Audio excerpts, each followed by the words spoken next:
Hi hello and welcome back to our channel Rekha మీ తెలుగు అమ్మాయి. అందరూ ఎలా ఉన్నారు? బాగున్నారా? నేను కూడా బాగున్నాను అండ్ ఐ హోప్ మీరు కూడా బాగున్నారని సేఫ్గా ఉన్నారని అనుకుంటున్నాను. సో ఇక్కడ ముందుగా అందరికీ శ్రీరామనవమి శుభాకాంక్షలు అండి. సో ఇది శ్రీరామనవమి రోజు వ్లాగ్ అనమాట. సో అదే నేను మీతో షేర్ చేస్తాను ఈరోజు. చూడండి, ఇక్కడ సీతాదేవి కోసం సారే అవి తీసుకెళ్తున్నాం అనమాట. సో అందుకోసమని ఇక్కడ పూలు పండ్లు ఇవన్నీ సపరేట్గా ప్లేట్స్లో పెట్టుకుంటున్నాను అనమాట. అంటే గంగాలం అంటారు కదా, సో అట్లా పెట్టుకుంటూ ఉన్నాము. సో ఇక్కడ లేడీస్ అంతా అంటే ఒక 5 మంది 9 మంది అట్లా ముత్తైదువులు అంటారు కదా, సో వాళ్ళందరూ కూడా ఇక్కడ వచ్చి ఒక్కొక్కరు ఒక్కొక్కటి తీసుకొని వెళ్తామన్నమాట. సో అందుకోసమని ఇక్కడ ఇవన్నీ ప్రిపరేషన్స్ అయితే చేస్తూ ఉన్నాను. సో అదండి. సో ఇక్కడ జరుగుతూ ఉంటుంది చూడండి. ఇంకా సీతారాముల కళ్యాణం అంటే ఇంకా హిందూ పురాణాల్లో అత్యంత పవిత్రమైన ఒక కార్యక్రమం కదండి. ఇది శ్రీరాముడు మరియు సీతాదేవిల వివాహాన్ని మనకి సూచిస్తుంది కదా శ్రీరామనవమి అనేది. శ్రీరాముడు మర్యాద పురుషోత్తముడు, సీతాదేవి ఆయనకు అత్యంత ప్రియమైన భార్య కదండి. సో ఈ కళ్యాణం ప్రతి సంవత్సరం మనము శ్రీరామనవమి రోజున అంగరంగ వైభవంగా జరుపుకుంటాం కదండి. సో సీతారాముల కళ్యాణం చూడడం అనేది మనం పూర్వజన్మలో చేసుకున్న పుణ్యం ఉంటే తప్ప చూడలేము అని అంటారు చాలా వరకు. సో ఆ రోజు ఈ కళ్యాణంలో శ్రీరాముడు మరియు సీతాదేవిని అందంగా అలంకరిస్తారు కదా. సో అదనమాట. సో ఇక్కడైతే మేము స్టార్ట్ అయిపోయామండి ఇంకా సీతారాముల టెంపుల్కి అయితే.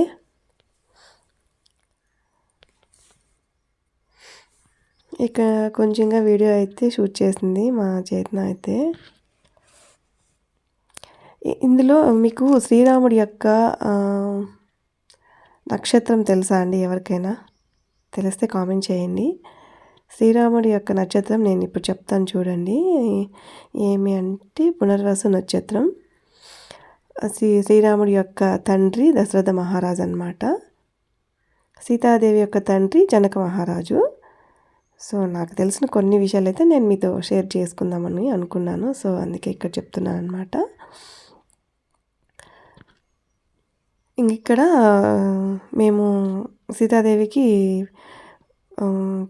తాళి ఇవి ఉంటాయి కదండి, తాళిబొట్టు అండ్ నల్ల పూసలు, ఎర్ర పూసలు, పగడాలు, ముత్యాలు ఇవన్నీ కొత్త దారంలో తీసుకొని పసుపు దారంలో అయితే కురుస్తూ ఉన్నాం అనమాట అందరూ కలిసి. సో ఎంతో అదృష్టం ఉంటే కానీ మనం ఇలాంటివి చేయలేమండి. సో నేను ఇదే ఫస్ట్ టైం అనమాట. సో చాలా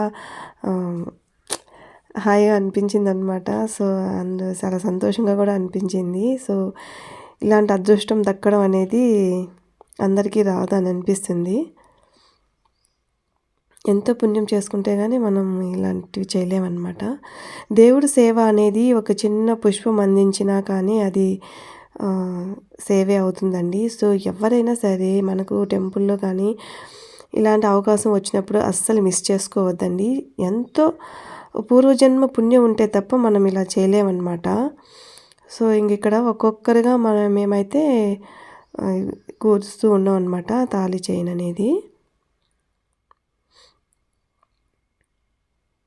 చూసారు, ఇది టెంపుల్లో కూర్చొని చేస్తున్నాం అనమాట.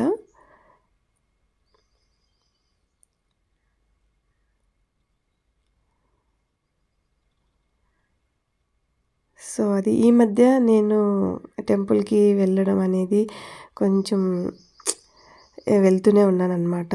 సో నాకు కూడా చాలా ఇంట్రెస్ట్, బట్ పిల్లలు అది హడావిడిలో వెళ్ళలేకపోయేదాన్ని. సో ఈ మధ్య అయితే కొంచెం వెళ్ళే అవకాశం అయితే నాకు దక్కిందనమాట. ఇది సంతపేట దగ్గర ఉన్న హనుమాన్ టెంపుల్ అండ్ సీతారాములు కలిసి ఉంటారనమాట ఇది ఈ టెంపుల్లో.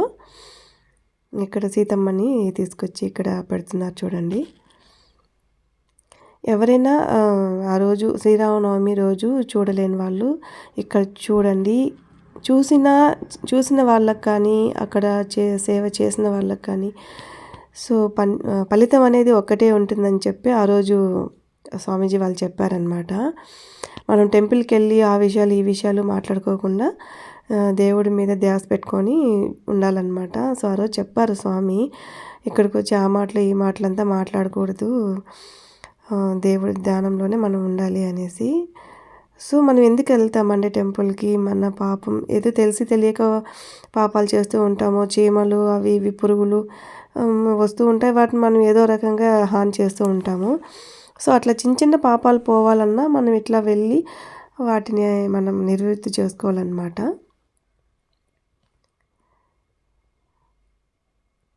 సో ఇక్కడ కొద్దిసేపట్లో అయితే సీతారాముల కళ్యాణం అనేది స్టార్ట్ అవుతుంది. ఇక్కడ ఆ రోజు దంపతులుగా కూర్చుంటే కూడా చాలా మంచిదంట. సో ఈ ఇయర్ ఇలా కూర్చోలేని వాళ్ళు నెక్స్ట్ ఇయర్ ఎక్కడైనా సీతారాముల కళ్యాణం జరిగినప్పుడు దంపతులుగా వెళ్ళి కూర్చోండి, చాలా మంచిదని ఇక్కడ చెప్పారనమాట. సో ఇలా ఫస్ట్ టైం నేను కూడా వెళ్ళడం. సో ఇక్కడ మేమిద్దరు కూర్చున్నాం చూడండి.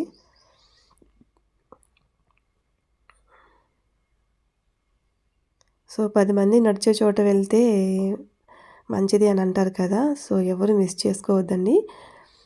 అవకాశం ఉన్నంత వరకు మీరు ఇలాంటి చోటుకి వెళ్ళడం అనేది మంచిదన్నమాట. సో ఇక్కడైతే సీతారాముల కళ్యాణం అయితే జరుగుతూ ఉంది. మంత్రాలు అవి ఇవి చదువుతున్నారనమాట. సో చాలా సంతోషంగా అనిపించింది అండ్ హ్యాపీగా కూడా ఉందన్నమాట ఆ రోజు.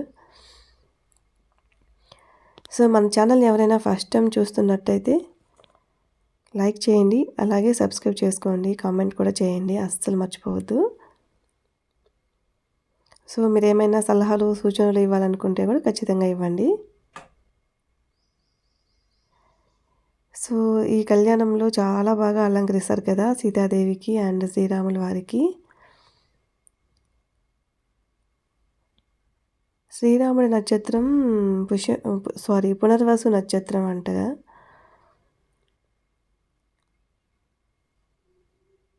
లక్ష్మణుడిది పుష్యమి నక్షత్రం అని చెప్పారండి ఆ రోజు. సో కొన్ని గుర్తున్నాయి. సో ఇలా వెళ్ళామంటే మనకు తెలుస్తుందండి ఏది ఏమనేది. పురాణాలు కూడా మన పిల్లలకి మనం చెప్పే కనీసం బేసిక్స్ అన్నా మనకు తెలిసి ఉండాలి కదా. సో అందుకోసమని మనం వెళ్ళాలి, వెళ్తే మనం తెలుసుకోగలుగుతాం అనమాట. ఎప్పుడు ఫోన్లు పట్టుకొని ఉండడం కూడా మంచిది కాదు కదా. సో ఇక్కడ సీతమ్మని అక్కడ స్వామి దగ్గరికి వెళ్ళి సో పూజ అనేది ఇంకా చేస్తారనమాట.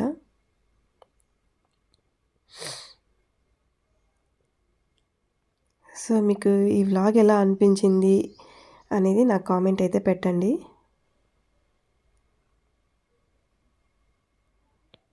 ఇక్కడ పూజ అయిపోయిన తర్వాత భోజనాలు కూడా పెడతారండి. సో పెళ్లి భోజనాలు చేసుకొని అది ప్రసాదం లెక్క కదా మనకి. సో కంపల్సరీ మనము భోజనం అనేది తినేసి వెళ్ళాలన్నమాట.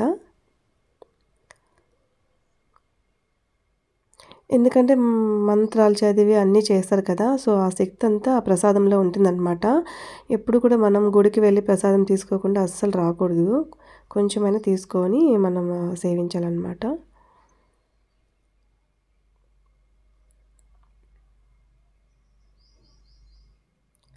సో ఇక్కడ చూసారా ఫైనల్గా పెళ్ళి అయిపోయిన తర్వాత ఇక్కడ దండలైతే ఇలా కొంచెం డ్యాన్స్ వేసి అట్లా చేస్తారు కదా. సో చూసే వాళ్ళకి పెళ్ళి అంటే ఇంకా అట్లనే ఉంటుంది కదా. సో అదనమాట.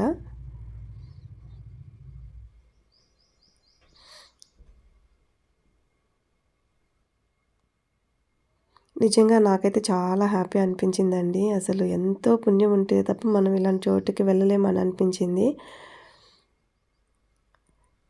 సో మళ్ళీ ఇదైతే మధ్యాహ్నం 12 లోపు అయితే అయ్యిందండి. ఆ రోజు ఈవినింగ్ కూడా మళ్ళీ మా సొంత ఊరికైతే వెళ్ళి అక్కడ కూడా ఈవినింగ్ చేశారనమాట. అక్కడ 7కి అట్లా స్టార్ట్ చేశారు. సో ఆలోపు అక్కడ కూడా వెళ్ళి సో అది కూడా చూడగలిగాం అనమాట. సో 2 చోట్ల మాకైతే చూసే అవకాశం అయితే వచ్చిందనమాట ఈ ఇయరు. సో అది ఫ్రెండ్స్ ఇవాల్టి వీడియో. మీకు ఈ వీడియో నచ్చినట్టయితే please like and share and subscribe అండి. అండ్ ఇందులో ఏమైనా సలహాలు సూచనలు ఇవ్వాలనుకుంటే ఖచ్చితంగా నాకు కామెంట్లో పెట్టండి. So have a great day. Bye.